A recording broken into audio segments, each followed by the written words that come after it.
Bonjour, bonsoir les résilients, j'espère que vous allez bien. Aujourd'hui, j'aimerais aborder avec vous, et je pense que je vais faire une série de vidéos sur un sujet qui me tient à cœur, le narcissisme. Alors là, vous allez me dire, oh non, pitié, encore une qui va nous parler du narcissisme. Et vous auriez raison, au bout d'un moment, c'est chiant. Moi qui en ai quand même pas mal regardé, qui me suis quand même renseignée sur le sujet parce que quand on est coach, on doit connaître ce genre de notions. J'aimerais aborder avec vous le sujet mais sous un angle différent, sous un angle qu'on aborde assez peu parce que dans notre société très narcissisante, justement, on a tendance toujours à pointer du doigt les défauts des autres sans rarement se regarder soi-même.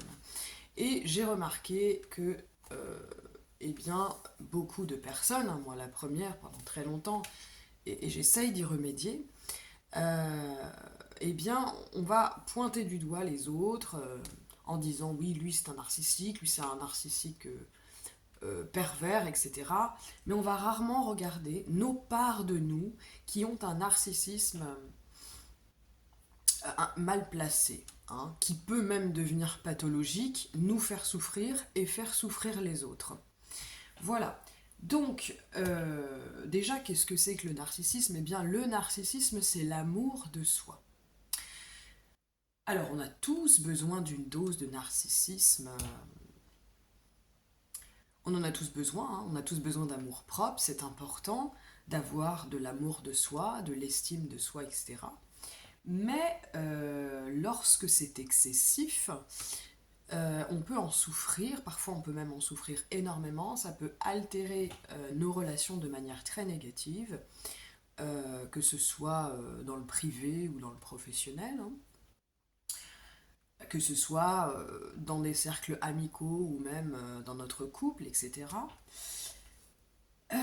Donc, il y a plusieurs formes de narcissisme. Il y a le narcissisme qui est équilibré, c'est-à-dire un amour de soi qui est sain. Il y a des personnes qui présentent des caractéristiques narcissiques. Et ça, on en a tous, parce qu'on a tous, au fond, la plupart, hein, des blessures narcissiques. Et il y a des personnes qui ont un narcissisme pathologique, voire même qui développent une perversion narcissique. Donc ça, c'est vraiment poussé à l'extrême. Moi, je ne vais pas vous parler du cas extrême où vous deviendriez pervers. Bon, si vous êtes là et qu'effectivement vous notez que vous avez des caractéristiques pervers, etc., ça peut vous aider, hein, bien entendu. Mais c'est quand même poussé à l'extrême, hein. Là, je vous conseille vraiment d'aller consulter un spécialiste de la perversion narcissique. Le narcissisme peut devenir pathologique, c'est-à-dire que euh, vous allez, non pas parfois de temps en temps, mais dans votre fonctionnement global, avoir tendance à vous surestimer parfois et vous sous-estimer parfois.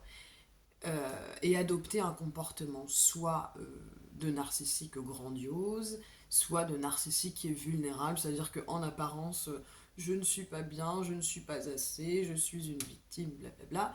Et au fond, eh ben, quand on creuse, on se rend compte que ces narcissiques vulnérables, eh bien, ils ont un complexe d'infériorité qui cache au fond un complexe. Ils ont un complexe de supériorité qui cache au fond un complexe d'infériorité. En fait, c'est un cercle vicieux. Voilà. Donc, si tu t'intéresses au sujet, je te conseille, je t'invite à aller voir les autres vidéos de cette playlist. Euh, J'aborderai dans une autre vidéo c'est quoi le narcissisme mal placé, entre guillemets, euh, le narcissisme qui devient carrément pathologique. Si tu te reconnais là-dedans, eh bien, si tu as l'humilité et l'amour pour toi de vouloir changer ça, eh bien, il y aura d'autres vidéos pour expliquer comment tu peux remédier à ça. Voilà, et bien voilà pour cette petite introduction. Si tu as apprécié la vidéo, n'hésite pas à mettre un petit j'aime, Ça m'aide beaucoup, c'est gratuit pour toi. N'hésite pas à partager la vidéo si tu penses que ça peut servir à quelqu'un. Tu peux t'abonner aussi si tu le souhaites, comme ça tu auras absolument toutes les vidéos de la playlist à ta disposition. Voilà, sache que je propose des séances de développement personnel personnalisées. J'utilise notamment comme outil la tarothérapie, alors la psychologie et la tarothérapie. Si tu souhaites découvrir ce que c'est, n'hésite pas à aller voir mon site internet. Tu trouveras le lien dans la barre d'infos. Alors bien sûr, on n'est pas obligé d'utiliser la tarothérapie, on peut juste utiliser la psychologie. Mais c'est un outil quand même qui peut être très précieux pour mettre en lumière justement les vrais atouts d'une personne, ses parts de vulnérabilité, ce qui aurait besoin d'être mis en lumière et d'être modifié pour que la personne, elle puisse retrouver un amour-propre qui est sain pour elle, qui est sain pour les autres. Voilà, et tout ça dans la bienveillance, l'amour. Moi, je ne suis pas là pour vous juger. Si je peux vous confier quelque chose aujourd'hui, c'est que j'ai eu des blessures, moi, narcissiques très importantes, parce que j'ai vécu dans, dans une famille toxique, avec des parents qui étaient assez narcissiques. Euh, voilà.